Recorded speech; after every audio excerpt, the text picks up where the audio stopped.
Hello everyone, it's Rose. Welcome to my channel and welcome to Hermitage Museum at St. Petersburg, Russia.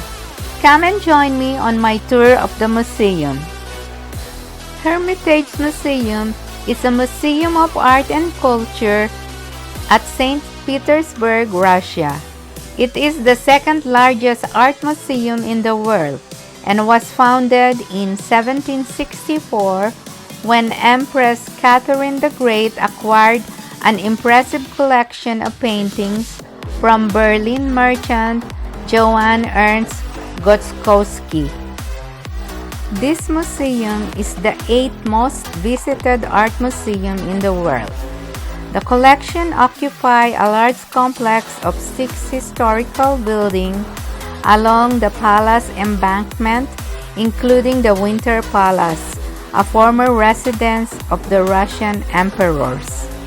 So come and join me, let's go walk around and explore the museum.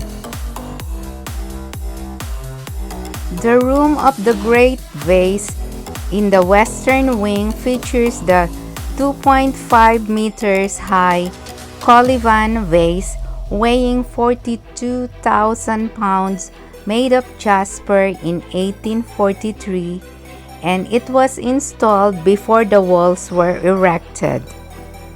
This is the hall of 20 columns divided into 3 parts by 2 rows of gray monolithic columns of SERDOBOL granite, intended for the display of GREACO Etruscan vases. Its floor is made of modern marble mosaic imitating ancient tradition with stucco walls, and ceilings are covered with paintings.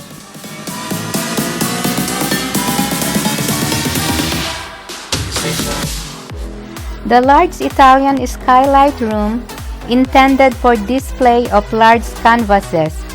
This one contains display of the 17th and 18th century Italian paintings in which visitors can see the work of such celebrated artists as Luca Giordano, Giovanni Battista Crespi, and more.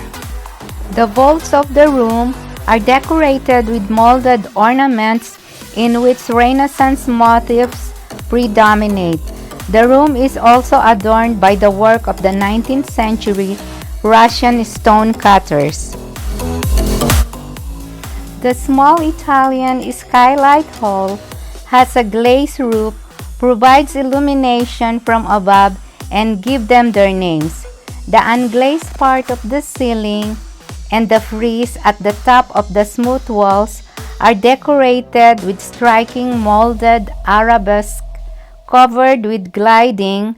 Placed along the central axis of the hall is a pair of decorative vases made from Badakhshan lapis lazuli and a pair of rhodonite torches and 2 tables with matching Badakhshan lapis lazuli tops. The hall was designed for the display of large format pictures and Italian paintings from the 16th to the 17th century now hang on its walls. It also features the works of Italian Renaissance galleries, paintings, sculptures, and tapestry. Majolica Room, one of the grand halls constructed in the mid-19th century for the purpose of displaying the collection of cameos. The corridor of RAPHAEL Loggias with its arches is a very impressive sight to see.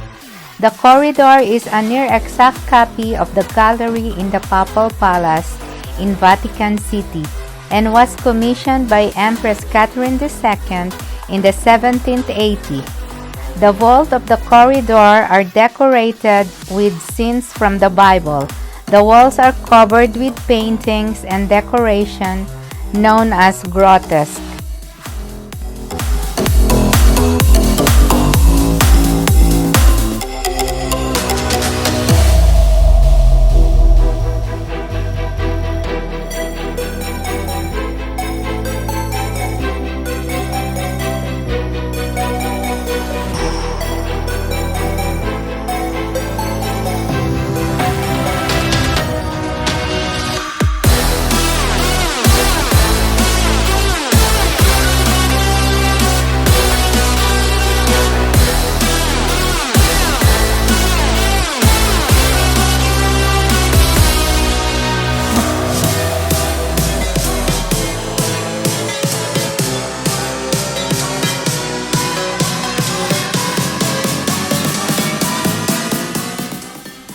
The Pavilion Hall is one of the finest rooms in the palace complex.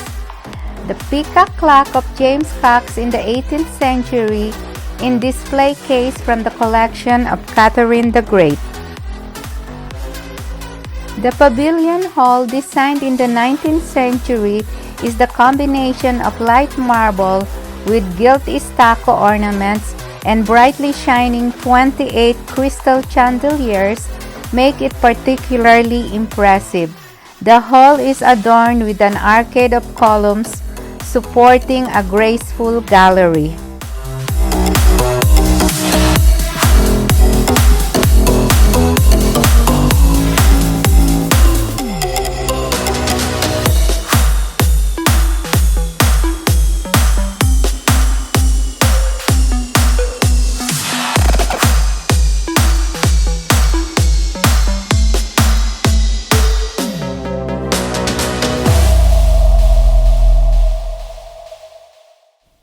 In the center of the palace square stands the Alexander column.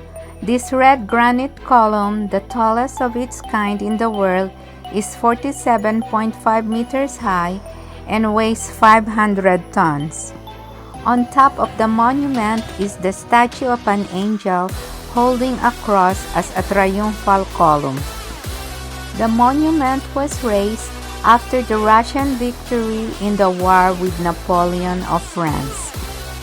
The Palace Square links Nevsky Avenue with the Palace Bridge and has been the site of events of global importance such as the Bloody Sunday of 1905.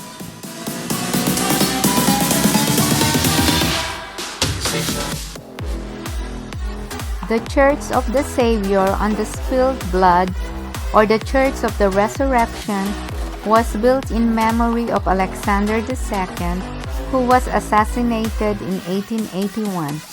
The church stands in the very place where a bomb was thrown into his carriage by a young man who opposed the Tsar's reform. The cathedral attracts people with its 5 onion domes exuberantly decorated and covered with jeweler's enamel. It has a similar facade to St. Basil's Cathedral in Moscow, and its peculiar multicolored exterior makes the church stand out from St. Petersburg, typically strict architectural proportions and color combinations. The cathedral is decorated with Italian limestone and various semi-precious stones like jasper, mountain crystal, topaz, and others. On the outside are 20 granite plates which tell the most important events of Alexander II's reign.